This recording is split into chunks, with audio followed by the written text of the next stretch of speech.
Welcome to another episode of the Rainbow Popcorn Podcast. We are 2 out of 3 brothers reviewing queer cinema and camp classics. Hello, Brett. Hello, Lee.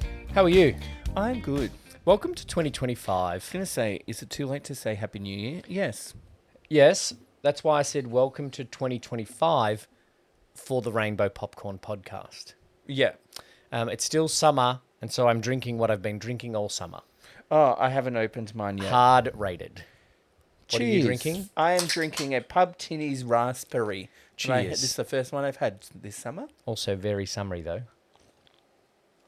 Refreshing. I This have is the also lemon- had a lot of Hard rated. This is the lemon lime no sugar, which I think is my favourite other than actual just hard rated. I did have some of them whilst camping over the break. Very refreshing, very good. They Very are demure. refreshing.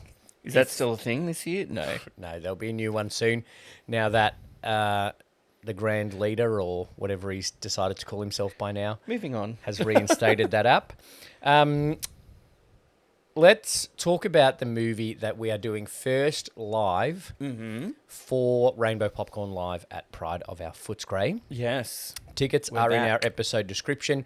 Link in the show notes, all of that stuff. Yep. Or you can go to 2out of3brothers.com/RP live. Or you can go to prideofourfootscray.bar/events. Yes. Or trybooking.com/CUHQI. CUHQI, all capitals. Okay, all capitals. Yeah. And that will take you to the Rainbow Popcorn Live page. We're doing something a little bit different. We a little bit are. exciting. We are live commentary of the film as you watch it with us. Yes, it's going to be fun. Because we were thinking, and we were chatting to the lovely people at Pride, and people were like, we really should make it like, why would you go and watch it at a bar and not watch it at home on your streaming service of choice? Yes. One, the Birdcage is not on a streaming service of choice. That's true. 2, socialising. Yep. If you're just watching it after paying $4.99 to hire an Apple TV, you don't get to chat with people. No, you don't. You don't get one of Mon's themed cocktails. No. You don't get to listen to us talk I through love the that movie. you pointed to the logo if you were wearing a shirt. Well, because it was one of the shirts I was going to wear for this episode, but I didn't. And then I went, Okay. this is Video Easy. The Video Easy cocktail. Yep. Mon's themed cocktail. You don't get all of that No. if you're sitting at home watching it by yourself or with your people in your house. Yeah. So we're going to have a watch it with us environment. Mm-hmm. And for those listening who have watched a movie with us before, it's not a quiet affair. No, it's not. So Anybody this that won't was be at either. Pride of Our Footscray last December to Yes. watch Love Actually, Yeah. that was a little preview for you. Or anyone that was near us a couple of weeks ago when we watched But I'm a Cheerleader Yeah. for Pride Movie Night. We also talked some ad-libbed commentary through that. But we're going to be commentating Yeah. our movies this year for Rainbow Popcorn Live, which will be a lot of fun. Yeah. Or anybody that was sitting near us at the Australian Open. Yeah. You got a lot of commentary. A lot of Not commentary. during the points, of course. Yeah, we're much better than John Fitzgerald. He talks a lot. Anyway, that's not what we're talking about. Let's talk about the Birdcage. Yeah, let's all do right, it. which is what we're doing first Yeah. for Rainbow Popcorn Live. If you don't already know, it is based on the 1973 French play, La Cage aux Folles. The Cage of Birds. No, Oh. it's The Cage of Mad Women, Okay. Yep. which is about the same kind of thing. Yep. A club owner in Saint-Tropez Very has a Saint-Tropez. son. Yep. and the son has ultra-conservative girlfriend parents. Sounds the same. And so someone has to dress up as a There's a woman to pretend to be a mother. Okay. And so from there, it became a 1978 French movie. And then from there, it became a Broadway show. Oh, it did become a show. Yes, written by Jerry Herman and Harvey Fierstein. Oh, Harvey Fierstein of Hairspray fame. Yeah, Harvey Fierstein from Bros. Yep. I'm sure he's in Bros at Yeah, some he point. is. Yeah. And then from Mrs. there, Doubtfire. Sorry. Yep. Continue. from there, it became The Birdcage, starring Robin Williams and Nathan Lane. Nice. Last year, there's a connection with something we watched recently for Rainbow Popcorn. Mm-hmm. Alan Carr, producer of You God. Can't Stop the Music. We said it at our Can't Stop the Music episode. It's a terrible movie, but he was the producer that brought La Cage aux Folles Yeah. to America, to Broadway. So we have him to thank for the Birdcage movie. Yeah. Essentially. Look, yes. Okay, we'll take that. And then the movie is directed by Mike Nichols. Yes, Oscar winner Mike Nichols. Oscar winner Mike Nichols. For The Graduate. For The Graduate. And I think that was one of his first movies because he did mainly do plays.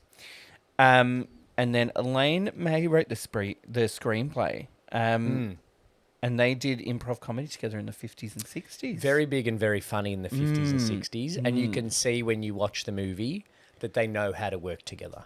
Yeah. That they get each other's sense of humour. Yep. She obviously wrote the screenplay and he did the visual element. But that's a huge working together thing. And it works. It does work for them. The screenplay was one of the things that Roger Ebert liked about the movie.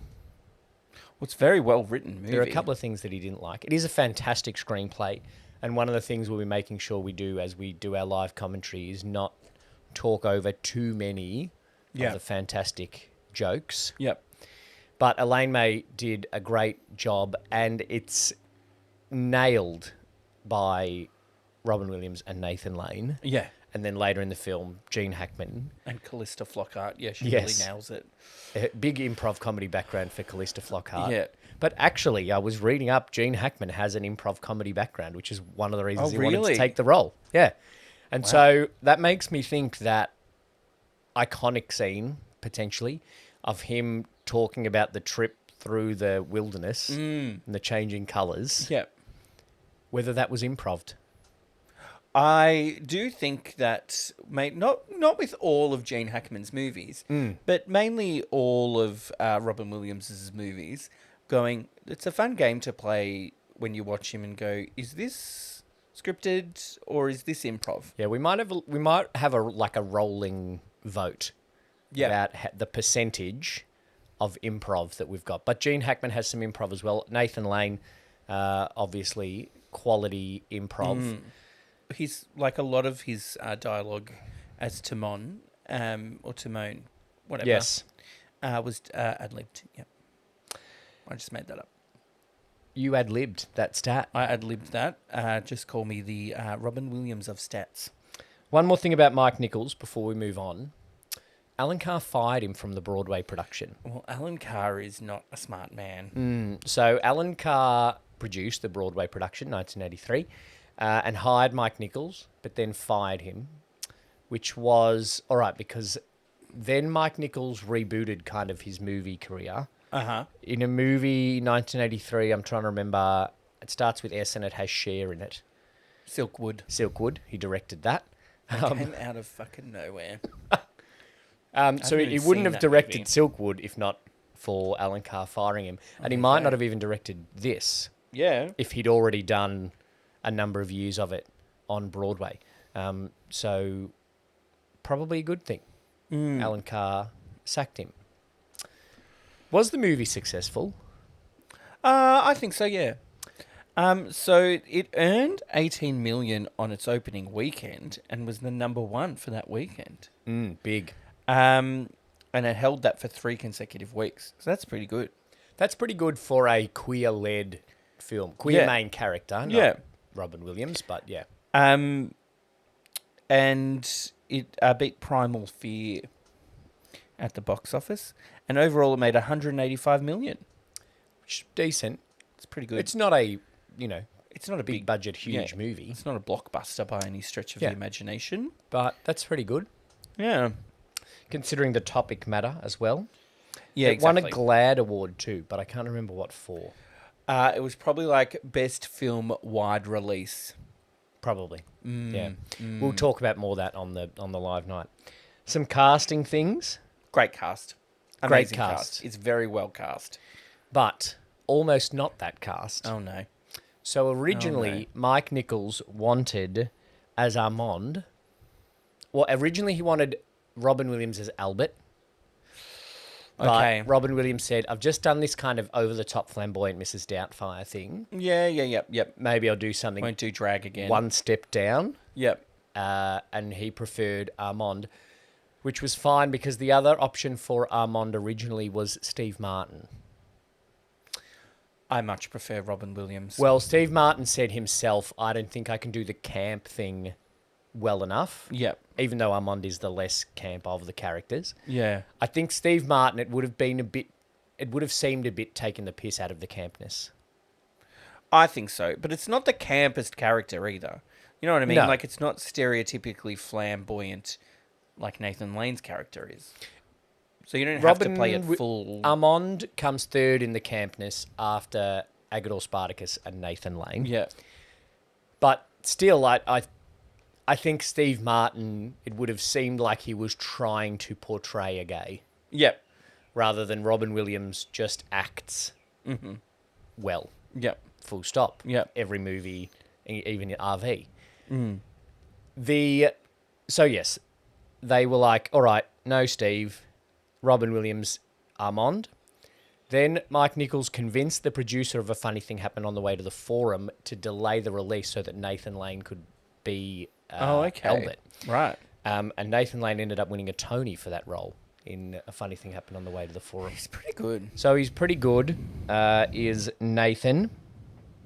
And I've already said about Gene wanting to come back to his roots. That's good. Of it. I think it did pretty well with the critics as well. So it's 84% on Rotten Tomatoes. And that's with all the homophobes just dive bombing it. Bomb review bombing. We got that I don't think they would have in those days. In the 90s. They didn't care. No. Yeah. The internet. Rotten Tomatoes wasn't a thing in 1996. Yep. So it's dated. Yeah. It was reviews.geocities.com. Oh, okay. You idiot. Just You asked Jeeves what the rating of the Birdcage was. Yeah. So 84% on Rotten Tomatoes, which is pretty good. Yeah. And critics generally liked it. I read this one because when we talked about it, we watched it, and this is one of the things we're going to talk about on the night. Hal Hinson, who wrote for the Washington Post, said, while politicians like Keeley talk a good game of family values, it's Armand and his non-traditional clan who have the stable home life. They are a family. Which is the point. They've got all their sisters in me. Yeah. Yeah. And that is the point of the movie. Yeah. And that's why I do cry. I will cry. There you go. One more casting thing before we wrap it up. There are some problematic elements to the movie. Yeah, that's true. Very much so. One of them being Agador. And it's so weird because Hank Azaria has never done anything problematic in his career. It's actually different. He doesn't anymore.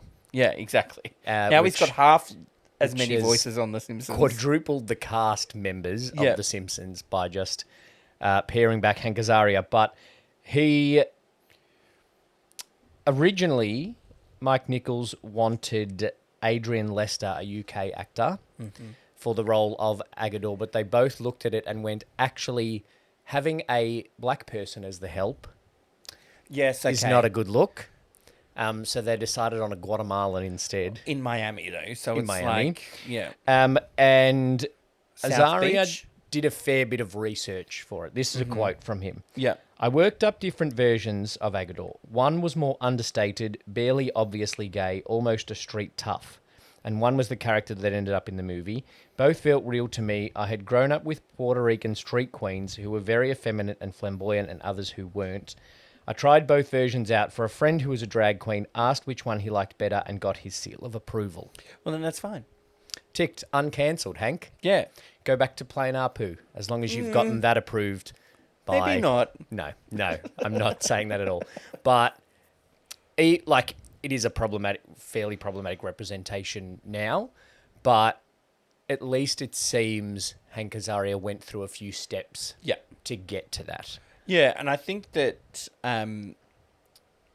it's it's that thing we say a lot. It's the movie's nearly 30 years old. Yeah, at the time. You have to watch it with a bit of a 90s Yes. lens. And at the time, you weren't going to cast... Robin Williams was the person to cast for this role. Yeah. At the time. Yeah. Fresh off and Flubber. No, this was before Flubber. It's before Flubber, but fairly fresh off Aladdin and Mrs. Doubtfire. Yeah. He was the person to cast. Nathan Lane, fantastic. We'll talk a bit more about Nathan Lane at our live event. But it is a great movie. Yep. I'm very much looking forward to going to see it again. It's one of my favourites ever. Like, Yeah. definite top 10. It's the second movie we watched when we started this podcast. We have already Yeah. reviewed it for Rainbow 'Cause Popcorn. I will get any excuse to watch it. But also we had to make up for watching Stonewall. So we picked Yeah. a really good one second. So this is going to be another review live at Pride of Our Footscray, as well as a live commentary of the Birdcage. If you want your tickets, it is on Wednesday, the 5th of February at 7 o'clock. Yeah. Head to the link in our episode gonna be description great. to get your tickets. It's going to be great fun. And we've got some other great movies coming for Rainbow Popcorn live Very as well much. through the year. Some very iconic movies coming up. And then next week on the podcast, we will introduce you to what Rainbow Popcorn episodes generally look like for 2025. Yes. So join us for the Birdcage live at Pride of Our Footscray. Thanks for listening to another episode of Rainbow Popcorn. Thank you, Brett. Thanks, Lee.